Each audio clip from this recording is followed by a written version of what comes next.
My name is Brenna, and I'm 32 years old. For a third of my life, my hands knew the language of soil, my shoulders the ache of harvest, and my heart the singular, unwavering purpose of saving my family's farm. It was a promise I made to my father, Lachlan, the day a heart attack nearly took him from us, leaving our 300-acre legacy teetering on the brink of foreclosure. For 10 years, I was the dutiful daughter, the steadfast farmer, the one who sacrificed everything. My older brother, Eamon, was the golden child, the one who was too brilliant for the dirt, the one who was always just one genius idea away from making it big in the city. The day the farm was finally declared solvent, the day my decade of labor finally bore fruit, was the day I packed a single suitcase. I was leaving not to abandon them, but to finally start my own life. I had no idea that as my beat-up truck rolled down the long gravel driveway, the "for sale" sign was already being hammered into the ground behind me. They thought I was just the quiet, hardworking girl they could leave behind. They didn't know that one day I would return not as their daughter, but as their banker. If you're watching this right now, drop a comment letting me know where you are viewing from. Before I tell you the story of how I turned their ultimate betrayal into my greatest victory, hit like and subscribe for more real-life stories of justice and karmic revenge. The promise was made in the sterile, antiseptic quiet of a hospital room. I was 22, fresh out of agricultural college with a degree I'd earned specifically to bring back to our land. My father lay in the bed, his usually ruddy face pale against the white pillows, monitors beeping a fragile rhythm beside him. The farm, as my mother Mara explained through a veil of tears, was drowning in debt.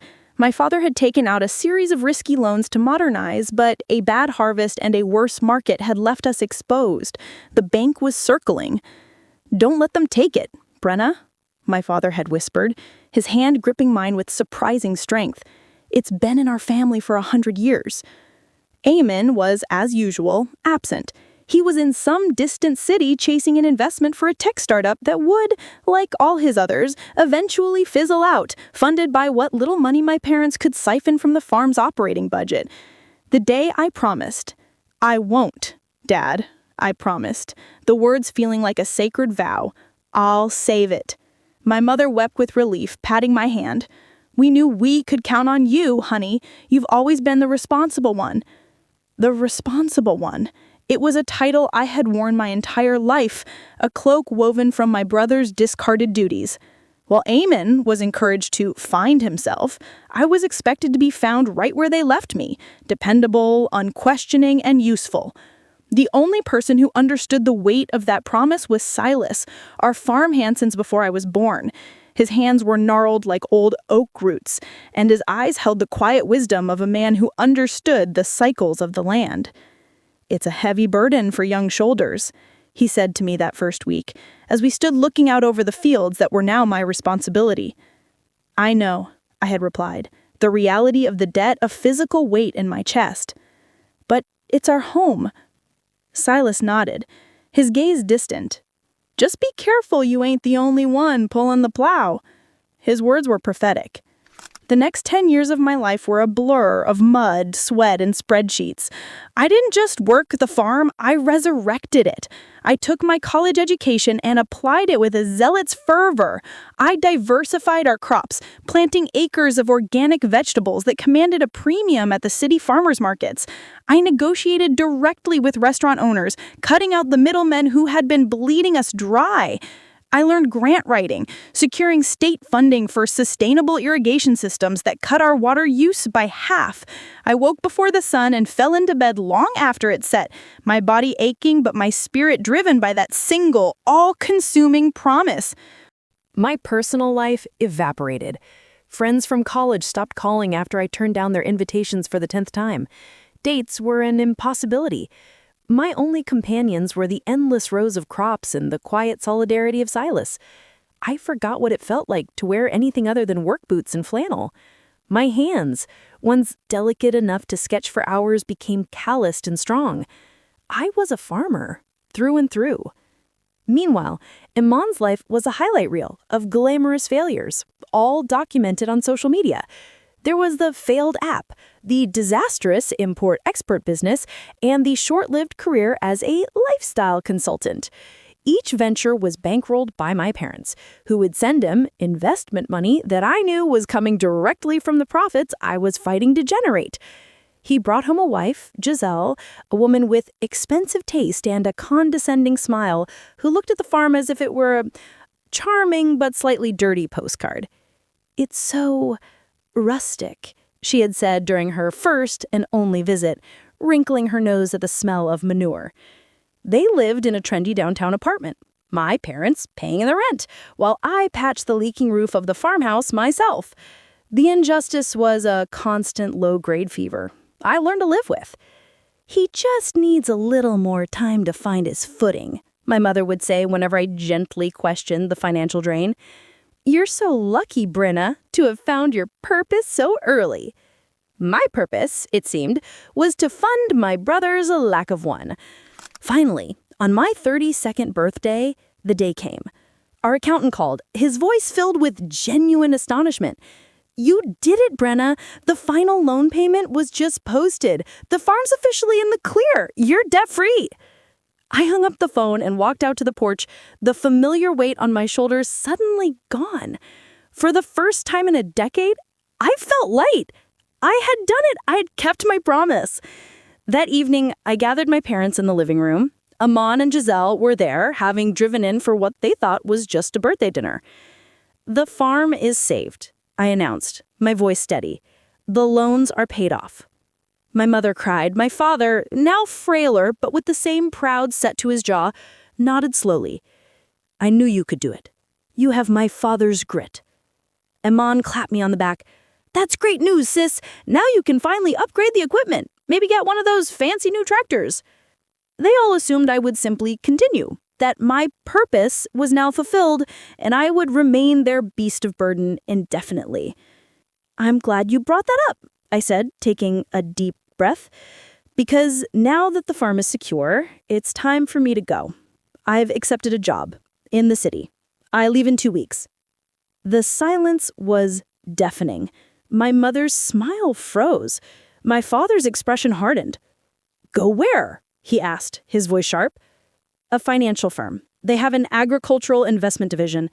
It's a junior analyst position, but it's a start. It's what I've always wanted to do."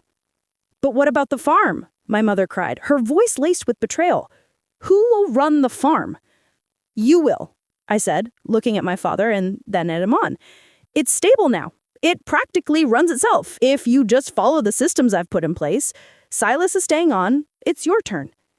"Brenna, that's not fair," Eamon started, his face a mask of indignation. "I have my own career. Giselle and I are about to launch a new luxury development project. We can't just drop everything to go play with tractors." The fight was ugly, filled with accusations of selfishness and abandonment. But my resolve was absolute. I had given them 10 years of my life. I had delivered on my promise. I was done. 2 weeks later, I packed my truck with the few belongings I owned. As I said my goodbyes, my mother hugged me, her embrace cool and distant. "I hope you know what you're doing," she whispered. Family is supposed to stick together. My father just nodded curtly, his disappointment a palpable thing between us. As I drove away, watching the farmhouse shrink in my rearview mirror, I didn't feel free. I felt a profound and unsettling sense of dread, as if the ground I had spent a decade cultivating was about to crumble beneath my feet. My new life in the city was a jarring transition. I swapped my work boots for heels, the smell of soil for the scent of exhaust and coffee. My apartment was a sterile white box compared to the rambling old farmhouse, but it was mine.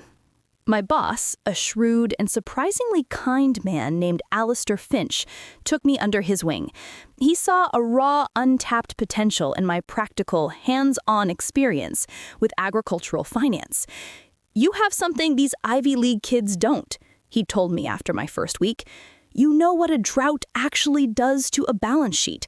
You're not just looking at numbers, you're looking at lives." I threw myself into the work, driven by a need to prove that my decision to leave was the right one. I was learning, growing, finally building a future that wasn't tied to my family's past. I spoke with Silas every few days, getting updates on the farm. He sounded worried. "Your father's not been out to the fields once," he told me, his voice low over the phone. "And your brother? He and that wife of his have had a surveyor out here twice, talking about property lines and zoning. It don't feel right." A knot of anxiety tightened in my stomach, but I pushed it down. They were just adjusting. It would take time. The betrayal came 3 weeks after I left. I was in the middle of a meeting when my phone buzzed with a text from Silas. It was a link to a real estate website. My hands trembled as I clicked it. There it was. My farm. Our farm. Listed for sale. The glossy photos showed the fields I had tilled, the barn I had repaired, the farmhouse I had grown up in. The description was a soulless paragraph of marketing speak. Prime 300-acre parcel, ripe for development, endless potential for luxury estates or golf course community.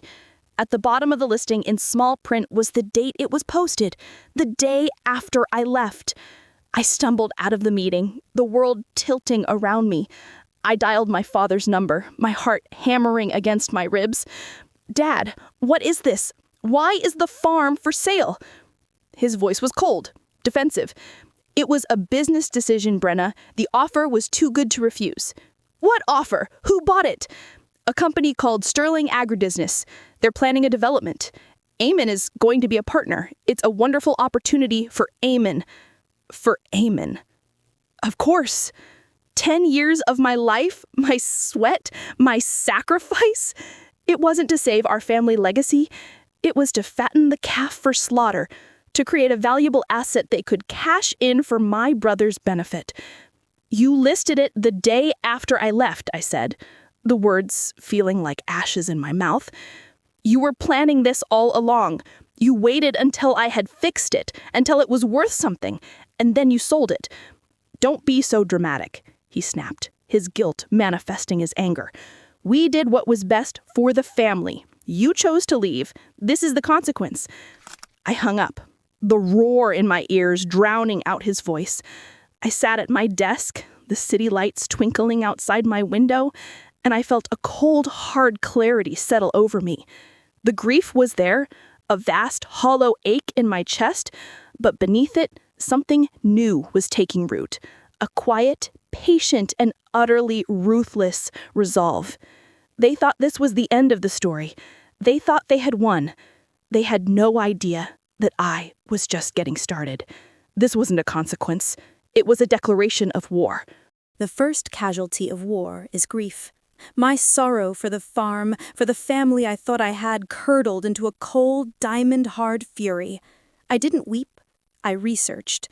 I spent every spare moment in a digital foxhole digging into the companies that had destroyed my past.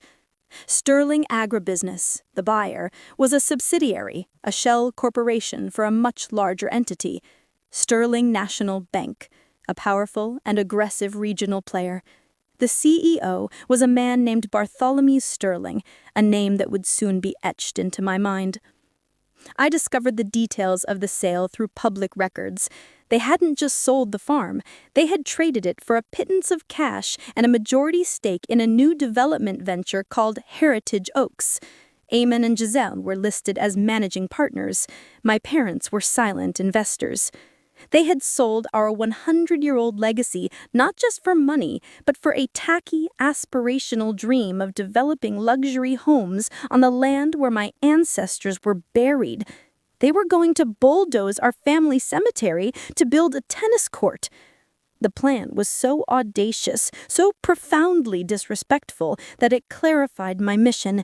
I wasn't just going to get revenge. I was going to dismantle their new world from the inside out, using the very tools they failed to understand: finance, strategy, and relentless hard work.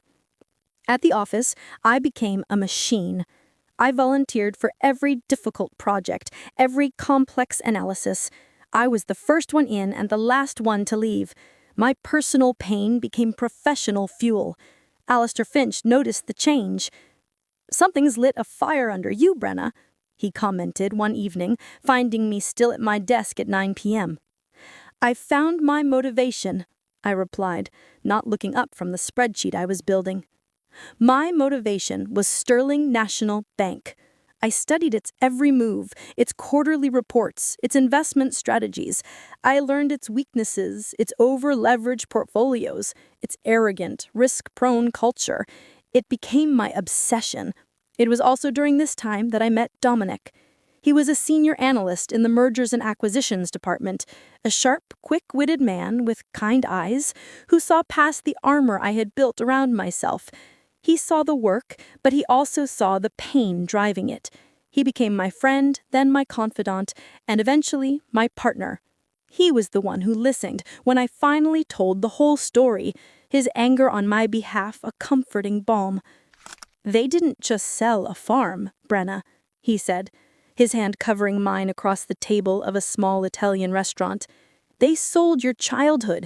They sold 10 years of your life." He understood, and his understanding became my strength. Years passed. I climbed the corporate ladder at Alistair's firm, moving from junior analyst to senior analyst to a VP role in Dominic's M&A department. I earned my position not just with hard work, but with an almost preternatural ability to spot weakness in a company's foundation. I knew what rot looked like from the inside. I had lived it. The Heritage Oaks development, as I had predicted, was a spectacular failure. Eamon and Giselle had no real experience. They overspent on ostentatious amenities, they alienated the local community, and they failed to secure enough buyers before the market took a slight downturn. From afar, I watched them start to flail, taking out more and more loans from their partner Sterling National Bank to stay afloat. Bartholomew Sterling, in his arrogance, kept approving the loans, convinced the project was too big to fail. He was throwing good money after bad, and I was meticulously documenting every misstep. Then, 5 years after the sale of the farm, the opportunity I had been patiently waiting for arrived. The financial markets trembled, interest rates rose, and over-leveraged institutions began to show signs of weakness. The weakest of them all was Sterling National Bank, its portfolio weighed down with a portfolio of bad loans, the largest, most toxic of which was the loan for the Heritage Oaks development. Alistair called me and Dominic into his office. "Sterling is bleeding. They're vulnerable. We're considering a hostile takeover. I want you two to lead the due diligence team. Brenna, you know the agricultural sector better than anyone. Dig into their loan books. Find the cracks." The moment was so perfect, so karmic, I could almost hear the universe laughing. I was being handed the keys to the kingdom. I was being given the weapon I needed to execute my long-held plan. "I won't let you down, Alistair," I said, my voice betraying none of the triumphant, vindictive joy that was surging through my veins. The takeover was a brutal 6-month battle. We worked around the clock, picking apart Sterling's financials, exposing their weaknesses to shareholders. My knowledge of their bad loans, especially the Heritage Oaks disaster, was our primary weapon. I knew every missed payment, every violated covenant, every desperate fraudulent report Eamon had filed to secure more funding. The day the takeover was finalized was a gray, drizzly Tuesday, almost exactly 8 years to the day I had left the farm. I stood in the glass-walled office of Alistair Finch, looking down at the city below. "Congratulations, Brenna," he said, handing me a glass of champagne. "You led this charge. You were relentless. I've never seen anything like it. Sterling National Bank is now a division of our firm." I took a sip of the champagne. It tasted like victory. "Now comes the hard part," he continued. "We have to clean up the mess. That means restructuring, cutting losses, and dealing with their portfolio of toxic debt. I'm creating a new position to oversee the transition, president of the Sterling Restructuring Division, and I want you to take it." The power of the offer settled over me. It wasn't just a promotion. It was a coronation. I would be the one holding the axe. "There's one loan in particular I want you to handle personally," Alistair said, sliding a thick blue folder across his desk. "Heritage Oaks. It's the biggest mess in the entire portfolio. The original borrowers are in massive default. Do whatever you have to do to recoup our losses. You have my full authorization." I picked up the folder. My brother's name was on the cover. Inside, I knew, were the keys to his destruction.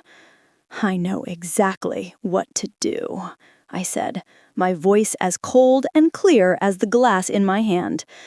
My first act as president of the Sterling Restructuring Division was to send a letter. It was a formal, impersonal piece of correspondence drafted on the bank's intimidating letterhead, completely devoid of any emotion.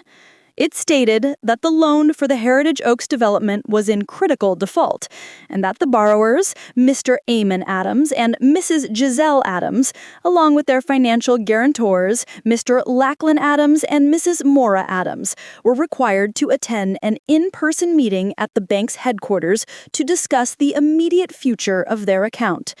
I gave them 1 week's notice. I pictured the panic as the certified letter arrived at their new, garish mansion, the one built on the prettiest hill of our old farm. I imagined the frantic phone calls, the blame, the dawning horror as they realized their friendly, complacent banker, Bartholomew Sterling, was gone, replaced by a new, unknown, and clearly aggressive corporate entity. They had no idea who was really pulling the strings. The day of the meeting, I chose my armor carefully. A charcoal gray suit, sharp and severe, heels that clicked with authority on the marble floors, and my hair pulled back in a tight, uncompromising bun. I was no longer the girl in muddy boots. I was the woman who owned their debt. Dominic squeezed my hand before I walked into the boardroom. "Remember who you are," he whispered. "I do," I replied. And I'm about to remind them. The boardroom was on the top floor, a cavern of mahogany and glass overlooking the entire city. It was designed to intimidate. I had them wait for 10 minutes, a small petty assertion of my new power. I watched them on the security feed, my family, clustered together on one side of the massive table, looking small and anxious. Eamon was trying to project an air of confidence, but he kept adjusting his tie. Giselle was scrolling furiously on her phone, probably looking up the new owners of the bank. My parents just looked old and scared. When I finally walked in, the silence was absolute. 4 pairs of eyes locked on me, their expressions shifting in a rapid, beautiful kaleidoscope of disbelief, confusion, shock, and finally dawning, sickening terror. Giselle was the first to find her voice, a high, strangled sound. "Brenna, what are you doing here?" I didn't answer. I walked to the head of the table, the seat of power, and placed my briefcase down with a soft, definitive click. I looked at each of them, letting the silence stretch, letting them absorb the impossible reality of the situation. My father, Lachlan, finally spoke, his voice a hoarse whisper. You work here?" "Work here?" I allowed myself a small, cold smile. "No, Dad. I run this place. As of last Tuesday, I am the new president of this division, which means, for all intents and purposes, I am your bank. Now, shall we discuss the matter of your $67 million defaulted loan?" The color drained from my father's face. My mother, Maura, looked as if she was about to faint. Eamon just stared at me, his mouth slightly agape, the cogs of his mind visibly grinding as he tried to reconcile the sister he knew with the woman standing before him. Giselle, ever the pragmatist, was the first to recover, her shock quickly morphing into a desperate attempt to leverage our history. "Brenna, thank God it's you!" she exclaimed, her voice suddenly warm and syrupy. "We were so worried we'd have to deal with some heartless corporate shark. This is wonderful! You can help us. We're family, after all." I let her words hang in the air for a moment before I answered, my voice devoid of any warmth. For the purposes of this meeting, we are not family. You are the delinquent borrowers on account 7B4. I am the representative of the financial institution that owns your debt. Please, let's maintain a professional decorum." The rebuke was like a slap. Giselle's face fell, her mask of familial affection dissolving to reveal the raw panic beneath. Eamon finally found his voice, a mixture of his old arrogance and a new quavering uncertainty. "Look, Brenna, there's been a misunderstanding. The project, it's just had a few temporary setbacks. The market is slow. We just need a little more time. An extension on the loan, maybe. A small infusion of capital to get us over the hump." He was talking to me as if I were still the sister he could easily manipulate, the one who would clean up his messes. "No," I said, the single word cutting through his bluster. I opened the thick file in front of me. "I've read your file, Eamon, in excruciating detail. This isn't a temporary setback. This is a catastrophic failure of management planning and execution. You submitted fraudulent progress reports to the bank on 3 separate occasions to secure additional funding. You violated at least a dozen covenants of your loan agreement. You are not just in default, you are on the verge of being investigated for bank fraud." The threat landed with the force of a physical blow. Eamon sank back in his chair. "That's not true," he stammered. "Bartholomew Sterling approved all those reports himself." Bartholomew Sterling was a fool who was more interested in playing golf with you than in performing his due diligence, I replied coolly. He was fired last week. The new management, that is to say, my management, is not so easily impressed. My mother finally spoke, her voice trembling. "Brenna, please, this is your brother, your family. You can't do this to us." "Do what, mother?" I asked, my gaze sweeping over all of them. "Hold you accountable? Is that the action you find so unthinkable?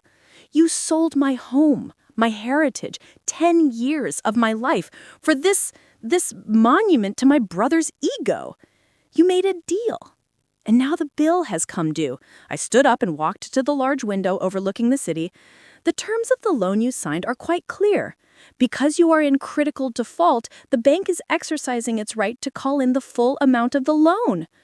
You have 30 days to produce $67 million plus accrued interest and penalties." 30 days! My father exclaimed, finding his voice at last. "That's impossible! No one can come up with that kind of money in 30 days. "That is correct," I said, turning back to face them, "which means that in 31 days, the bank will initiate foreclosure proceedings. We will seize the Heritage Oaks property, and since you all signed personal guarantees and used your own assets as collateral, we will also seize your new home, your cars, your investment accounts, and any and all other assets of value until the debt is settled." I let the reality of their situation sink in. The life they had built on the ashes of my sacrifice was about to be utterly annihilated. "You will be left with nothing," I finished, my voice a quiet, surgical instrument of their ruin. "Just like you left me." The boardroom, which had been a stage for my family's disbelief, now became a theater of their desperation. Giselle was the first to crack, her carefully constructed composure dissolving into raw, pleading sobs. "You can't do this," she wailed, tears carving paths through her expensive makeup. "Our home, our children's home, you would really make your own nieces homeless? The same way you were prepared to develop over their great-grandparents' graves," I countered, my voice unyielding. "The plans for the tennis courts were quite specific. I saw the blueprints." My father, Lachlan, tried a different tactic, paternal authority, a tool that had worked on me for 22 years. He stood up trying to reclaim some semblance of his old power, but in this room he was just another debtor. "Brenna, that's enough," he said, his voice attempting a stern boom that came out as hollow echo.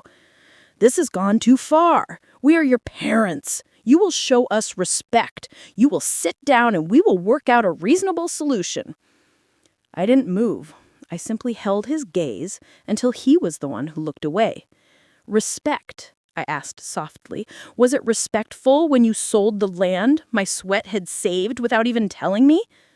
Was it respectful when you dismissed my 10 years of sacrifice as a mere consequence of my choice to have a life?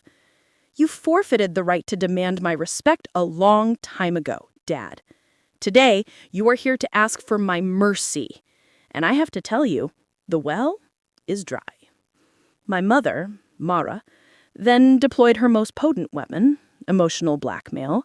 Her tears were now genuine, born not of performance, but of pure terror.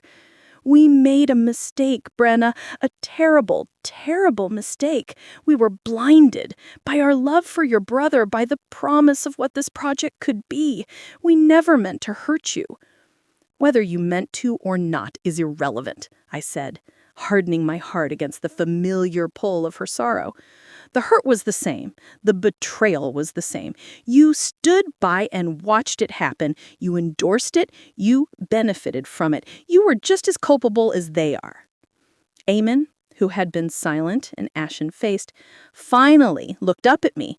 The arrogance was gone, replaced by a look of sheer, defeated panic. "What do you want, Brenna?" he asked, his voice barely audible. "Is it money? We can try to sell some of the lots." "It's too late for that," I said. "The bank has placed a lien on all assets. You can't sell anything." "What do I want?" "I want you to feel, for one single moment, the way I felt when I saw that for sale sign. I want you to understand the cost of what you did. I want you to know what it's like to have the ground beneath your feet turn to quicksand, to see your entire world, your entire past and future sold out from under you by the people you were supposed to trust." The raw honesty of my words silenced them. There were no more arguments, no more threats. There was only the cold, stark reality of their ruin, a reality I had meticulously engineered. I walked back to my seat at the head of the table. "The bank's position is final," I said, my voice returning to its professional, detached tone. "You have 30 days. A member of my team will escort you out." As they were led from the room, a broken, shuffling procession of defeat, I felt not a surge of triumph, but a vast, empty quiet. The revenge I had craved for years had been executed with surgical precision. And yet, the wound they had left remained. I had dismantled their world, but I had not yet healed my own. This was not the end. It was merely the end of the beginning. The 30 days that followed were a slow, agonizing descent for my family. They were trapped, and they knew it. I had anticipated their moves, blocking every potential escape route before they even thought of it. Eamon, in a fit of predictable desperation, tried to secure a bridge loan from a rival bank. He didn't know that I had already prepared a risk assessment package on the Heritage Oaks project and anonymously shared it with the underwriting departments of every major financial institution in the state. No one would touch him. His reputation was now as toxic as his debt. Giselle, meanwhile, launched a social media campaign, a last-ditch effort to sway public opinion. She posted tearful videos, speaking vaguely of predatory lending practices and a family tragedy. She painted herself and Eamon as victims of a heartless corporation. It might have worked had I not been prepared. My firm's PR department, acting on my instructions, released a carefully worded, anonymous statement to a prominent financial journalist. The statement detailed the history of the defaulted loan, the multiple extensions they had been given by the previous bank management, and the questionable accounting practices discovered in their project reports. The story was no longer about a struggling family. It was about incompetent developers who had finally been held accountable. Giselle's campaign of sympathy imploded. My parents tried to appeal to the one thing they thought they had left: family. They called every relative we had, from distant cousins to my mother's elderly aunt, trying to rally support, trying to borrow money. But the story of their betrayal, once a private family wound, was now a public spectacle. Most relatives, who had long witnessed the blatant favoritism towards Eamon, offered condolences, but not cash.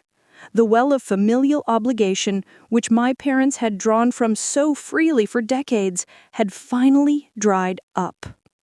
Throughout this period, I remained a ghost.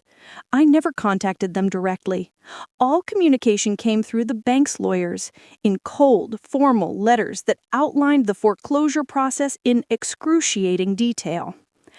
I wanted them to feel the full, crushing weight of an impersonal institution, the same way the farm was just a line item on a ledger to them. Dominic was my rock. He saw the toll this was taking on me, the sleepless nights, the hollow victory. "You know, you don't have to go through with this to the very end," he said one night as we sat on my apartment balcony overlooking the city. You've made your point. You've taken back your power. It's not about making a point anymore, I said, watching the distant headlights of cars moving like blood cells through the city's arteries. It's about justice. They built their dream on a foundation of my broken promise. I'm just taking the house back. On the 29th day, the eve of their financial execution, they appeared at my apartment building, not together, but one by one, a series of desperate, final pleas. My mother came first, looking frail and defeated. She didn't cry. She just stood at my door, a box of my childhood drawings in her hands. "I found these when we were packing," she said, her voice a fragile whisper. "You were always so talented. We should have paid more attention." It was the closest she had ever come to a real apology. I accepted the box, but I did not invite her in. My father came next, his anger replaced by a haggard resignation. He didn't make excuses. He just looked at me, his eyes filled with a lifetime of regret. "I was wrong, Brenna. I was a proud, foolish old man. I broke my own father's legacy. I let you fix it, and then I broke it again. I don't expect your forgiveness. I just wanted to say it." He turned and left before I could respond. The final visitor was Eamon. He arrived late, after midnight, looking like a ghost. The charm, the arrogance, the easy confidence, it had all been stripped away, leaving behind a man I barely recognized. He didn't try to come inside. He just stood on the sidewalk below my balcony. "I get it now," he said, his voice carrying up through the quiet night air. "You didn't just lose the farm, you lost your home. You lost the past 10 years. You lost us. And we didn't even notice. We were too busy counting the money." He looked up at me, his face illuminated by the pale glow of a street lamp. "It was never about the money, was it? It was about the promise. And we broke it. I broke it. I'm sorry, Brenna, for what it's worth." He walked away into the darkness, leaving me alone with his apology and the wreckage of our family. That night, I finally allowed myself to grieve. I wept for the farm, for my father's lost pride, for my mother's brokenness, for the brother I once loved, and for the girl who had sacrificed a decade of her life for a promise that was never truly valued. The next morning, the foreclosure was executed. The Heritage Oaks property, their mansion, their cars, it all belonged to the bank now. It all belonged to me.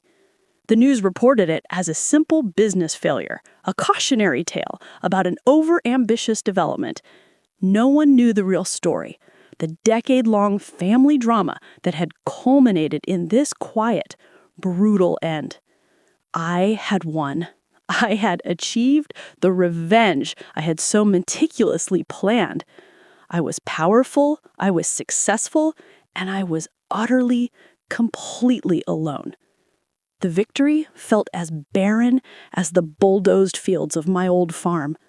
I had the power to destroy them, but I was starting to realize that true power lay not in destruction, but in the ability to build something new from the ruins, and I had no idea how to do that. The weeks following the foreclosure were a strange, hollow anticlimax. I had expected to feel a sense of triumph, of closure. Instead, I felt adrift. My life's mission for the past 8 years had been a singular burning focus on this act of reclamation. Now that it was done, the fire was out, leaving behind only smoke and ashes. The bank now owned a vast tract of land, our old farm, and a half-finished, financially toxic development. My board of directors wanted to liquidate everything as quickly as possible to cut our losses and move on. That was the smart business decision. But every time I looked at the satellite images of the land, I didn't see assets and liabilities. I saw the creek where I learned to fish, the old oak trees Silas and I had sheltered under during summer storms, the hill where my grandmother's ghost was said to walk on moonlit nights. My family, as far as I knew, had scattered.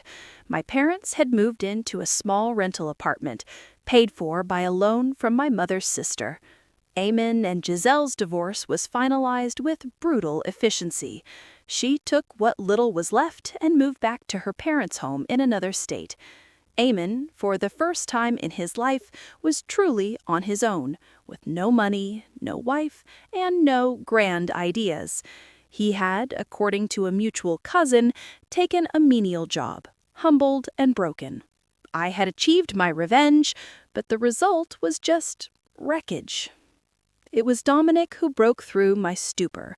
He found me late one night in my office, staring at a framed photo of the old farmhouse that I kept on my credenza.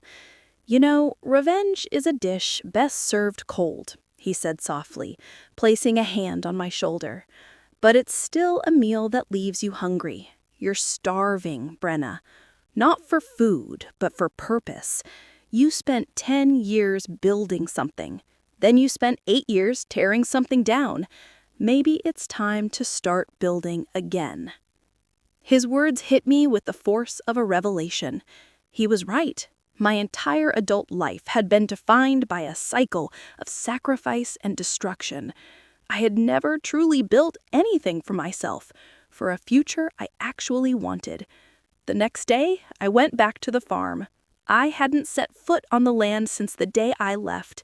The Heritage Oaks development was a scar upon the landscape, a ghost town of half-finished McMansions with gaping windows and Tyvek-wrapped walls.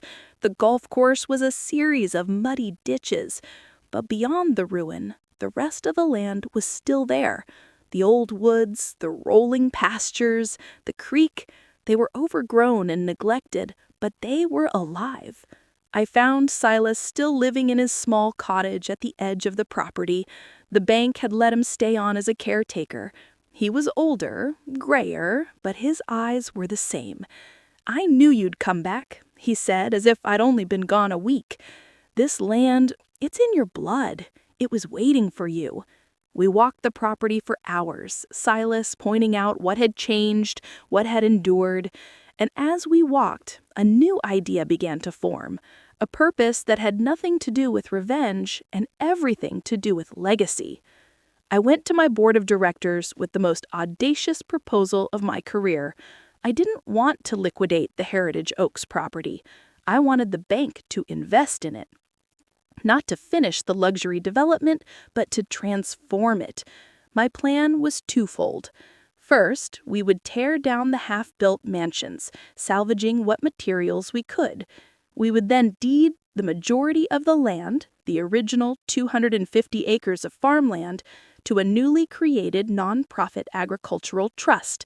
This trust, which I would personally fund with a significant portion of my own money, would be dedicated to sustainable farming education.